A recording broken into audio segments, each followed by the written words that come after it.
In 476 AD, any fisherman on the Mediterranean coast could produce the purple of emperors. They had been doing it for centuries with the murex snail. Tyrian purple dyed the robes of power and funded the empire. By 476, that luxury had become ruinously expensive, not because the snails vanished, but because of taxes and monopolies passed in crises and never repealed. You learned barbarian hordes ended Rome when Odoacer deposed the last emperor. It is a clean, satisfying story with obvious villains. It is also fundamentally wrong. The true force that killed imperial Rome was smaller and far more expensive. You learned a story in school, and you probably heard it again in a documentary. The story says that barbarian tribes overwhelmed the Western Empire in 476. Odoacer, the Germanic king, deposed Romulus Augustulus, and the Roman world ended. It is a clean narrative with a satisfying arc. It is also fundamentally wrong. The largest economic pillar in the Roman Empire before its fall was not the legions or the grain supply. It was something called Tyrian purple. Tyrian purple was extracted from the murex snail. It required 12,000 snails to produce a single gram of dye. It produced a color that could not be replicated and cost more than its weight in gold. By the 4th century, Roman dye works were producing thousands of pounds of it per year. Let me put that number next to the one you were taught. The entire barbarian threat at its peak involved tens of thousands of warriors. The purple industry outproduced the economic value of many provinces combined. Tyrian purple outsold other luxuries by a factor of 5. And unlike grain, which required vast estates and massive capital investment, purple could be made by a fisherman with a net and a simple vat. Your ancestors likely had the equipment sitting in their coastal hut. This was not a niche curiosity. This was the dominant status symbol and revenue generator. You've never heard of it because someone made sure you would not. The barbarian invasions you were taught were already losing ground to internal economic decline before Odoacer ever marched in. The purple industry was not the future being disrupted by invaders. It was the past being replaced by fiscal decay. The fall simply arrived at the right moment to inherit what purple had already weakened. And then the taxes made sure purple could never take it back. In the 3rd century, imperial decrees hit the dye market. The tax on purple production entered a crowded economy. It was a decent product that symbolized power and lasted well. But it was not dramatically cheaper or better than substitutes. The two were similarly priced, and a gradual decline might have taken decades. It might never have happened at all. But something intervened that was not a market force. The empire needed money. The crises were draining the treasury at a catastrophic rate. Emperors passed edicts taxing everything they could think of: dyes, silk, spices, metals, and purple. The tax was heavy on all murex-based products regardless of intended use. It was meant for elite consumption. The men who wrote it were not thinking about village production. But there was no exemption for local or industrial purple. None for the thousands of pounds that colored Roman life. Overnight, purple went from accessible to nearly 5 times that amount. State monopolies, meanwhile, were favored. That is not a free market choosing decline. That is a tax code choosing it. And an imperial official himself acknowledged this in later records. The tax he wrote had the effect of destroying the small producer industry. Happily, he added, it was replaced by imperial workshops. He said happily as though it were luck and not legislation. Now here is where I need to be honest with you about what this is and what it is not. Everything I have just described is an accident. Nobody in the palace was scheming to hand the dye market to a few. The purple industry barely existed in monopoly form at first. The edicts were crisis revenue measures with an unintended side effect. That is the strongest version of the counterargument, and I take it seriously. If the story ended here, the mainstream explanation would hold. A coincidence. An accident of policy. These things happen.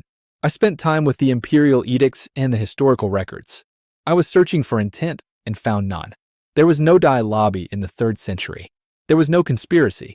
The tax was collateral damage from wars that killed hundreds of thousands. Nobody was thinking about coastal fishermen. And for a while that answer was enough. What was not enough was what happened next. The tax stayed. Not just during the original crisis. Not just under one desperate emperor. For more than 2 centuries, the heavy restrictions on murex purple production remained quietly suffocating every independent fisherman and small dyer from Spain to Syria. The immediate emergencies passed. The barbarian pressures eased during calmer decades. Yet the imperial edicts controlling purple dye were never repealed. The taxes, the monopolies, and the production controls endured through reign after reign right up to the final days of the Western Empire. In 301, the Emperor Diocletian issued his famous Price Edict. It fixed maximum prices for hundreds of goods, including the most prized grades of Tyrian purple. But it also dramatically tightened state control over all murex harvesting and dyeing sites. Small coastal operations that had thrived for generations suddenly felt the full weight of imperial regulation. The official proclamations called it necessary stabilization for a troubled empire. In practice, it marked the beginning of the Great Purple Consolidation. By the middle of the 4th century, imperial workshops had come to dominate the trade almost completely. Independent producers were systematically pushed to the margins, forced into illegal activity, or simply bankrupted by the regulations. The state had effectively achieved in a few decades what John D. Rockefeller would later accomplish in just 6 weeks during the Cleveland Massacre. Let me put that number next to the one you were taught. Where once thousands of independent fishermen and family dyers supplied the empire, now a handful of heavily regulated or fully state-run factories controlled nearly all legal production. The purple industry consolidated in ways that made genuine competition structurally impossible. You could not obtain real high-quality Tyrian purple anywhere in the empire without routing money through the imperial system. Chroniclers whose own families had watched their livelihoods destroyed spent years documenting the secret agreements, the predatory pricing, and the systematic favoritism shown toward state workshops. Their rage was personal, but their accounts were meticulous. Those records helped trigger occasional attempts at reform that never fully succeeded. But the detail that rarely gets mentioned is this. The monopoly structure endured long after the original revenue crises had faded into distant memory. Now here is where the pattern becomes unmistakable. The restrictions stayed, not just for one generation. Across multiple emperors and more than 200 years, the purple taxes and production controls quietly eliminated every decentralized alternative to the state monopoly. During those long decades, the imperial economy consolidated around centralized dye production, while local coastal industries slowly withered away. Independent dyers were bankrupted or absorbed. Coastal villages that once produced their own purple watched their vats, their nets, and their equipment fall into disuse and rot under the Mediterranean sun. I need you to hold that number for a moment. Historical records show the cost of purple dye had risen so dramatically that even wealthy senators complained bitterly in official correspondence. Yet the policy remained unchanged year after year, decade after decade. Then came additional decrees that banned certain substitute dyes and pigments capable of producing similar royal colors. The state argued they were inferior or deceptive to the public. In reality, these alternatives threatened both the critical revenue stream and the carefully guarded imperial monopoly. The market did not reject these alternatives. The market was never allowed to consider them fairly. Later imperial investigations uncovered something broader. The purple bureaucracy had been actively suppressing competition from local and independent dye industries for generations. Official probes were conducted repeatedly across different reigns. The pattern was documented in the imperial archives. It simply never reached the average Roman citizen living far from the coast. Meanwhile, other foundations of Roman power were also beginning to crack under the strain. The legions demanded ever higher pay to maintain loyalty. The grain annona grew increasingly unstable and expensive. Yet instead of loosening the suffocating purple restrictions, the empire repeatedly chose to double down on centralized control. By the late 4th century, the true cost of this policy had become visible even in official treasury reports. Revenue from purple, while still significant, was coming at the growing expense of broader economic vitality across the provinces. The very industry that had once strengthened and enriched Rome was now helping hollow it out from within. The tax that began as a wartime revenue measure outlived its original war by centuries. The monopoly that cemented imperial control outlived every serious attempt at meaningful reform. Every decentralized alternative to the state purple system was removed one by one. Not in a single grand plan, but removed steadily and relentlessly until only the centralized version remained. Each individual decision carried its own reasonable-sounding explanation. The original edicts had funded desperate military campaigns against real threats. The later consolidations were presented as necessary efficiency measures. The bans on substitute dyes were justified as protecting quality and public trust. Every explanation taken in isolation sounded perfectly reasonable at the time. But when you arrange these events across more than 200 years, a larger and more troubling picture slowly emerges.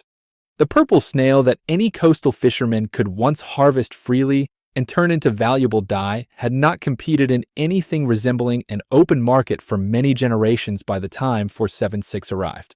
Independent production had been effectively eliminated long before the final emperor was deposed in the West. This was not the work of a single villain or a secret master conspiracy.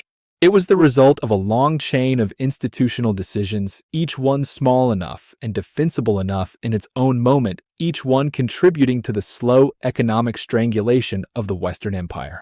And as the fateful year 476 approached, the consequences of that long, quiet strangulation had already done most of the fatal work. Let me lay the full sequence out plainly, because the timeline matters more than any single event within it. In the 3rd century, emperors taxed murex purple into near oblivion. By the early 4th century, Diocletian's Price Edict locked small producers out of the market. Through the 4th and 5th centuries, the restrictions stayed, not just during one crisis, not just under one desperate ruler. For more than 200 years, the heavy taxes, monopolies, and production controls quietly suffocated every independent fisherman and coastal dyer from Spain to Syria. The immediate emergencies passed. The barbarian pressures eased in calmer decades. Yet the imperial edicts controlling purple dye were never repealed. The purple snail that any Mediterranean fisherman could once harvest freely and turn into valuable dye had not competed in anything resembling an open market for generations by the time 476 arrived. Independent production had been effectively eliminated long before Odoacer deposed the last emperor in the West. Meanwhile, across the sea in the east, a different reality existed. The Byzantine Empire never imposed the same punitive strangulation on purple production. Constantinople kept its murex workshops thriving. Local coastal villages continued supplying dye under lighter rules. By the 6th century, the Eastern economy still drew real strength from decentralized purple alongside state workshops. The West had chosen another path. What if one sentence in an early edict had simply exempted local industrial purple from the heavy taxes? What if the emperors had treated village dye and palace luxury as different substances the way some Eastern rulers did? The technology was already built. The vats were already running. The infrastructure existed in thousands of coastal communities across the western provinces. All that was missing was a single line in a decree that nobody in the palace thought to write. One sentence. That is the distance between the empire you lost and the one you might have kept. You visit the ruins of Rome today without considering why they exist. You walk past fallen aqueducts and empty forums and imagine barbarian hordes.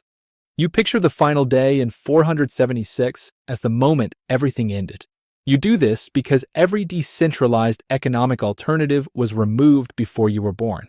The taxes that started it were not aimed at you. The monopolies that cemented it outlived every reform. The restrictions that sealed it endured long after the original crises had faded. But the economic structure those decisions created is the structure whose collapse you still study in schoolbooks. The cities were redesigned around centralized palaces. The trade routes were paved for state-controlled luxuries. The empire you inherited in the history books was not selected by free markets or natural decline. It was shaped by a sequence of institutional choices, each one defensible in isolation, that collectively eliminated every alternative. The last Western emperor, Romulus Augustulus, never profited from the world he briefly ruled. He was a teenager when Odoacer removed him. The boy emperor lived out his days in comfortable exile on a pension from the very man who ended his title. He never wore the true Tyrian purple of his ancestors. The dye that once defined imperial majesty had grown too expensive even for the final court. Decades later, a chronicler paid for a modest memorial. The fisherman who could have kept purple alive in every coastal village could not afford his own legacy. The centralized system that walked through the door built one for the history it preferred. The fault you will read about this week exists because of taxes that outlived their wars, monopolies that outlived every attempt at reform, restrictions that outlived their stated emergencies, and an economic system that was purchased specifically so independent production could be destroyed. No single villain, no master plan, Just 2 centuries of decisions, each one small enough to seem reasonable, all of them together large enough to reshape how an empire powered itself. And the purple that any coastal fisherman could have brewed in his own hut has not competed freely in the West since the 3rd century. That is not a theory. It is a calendar.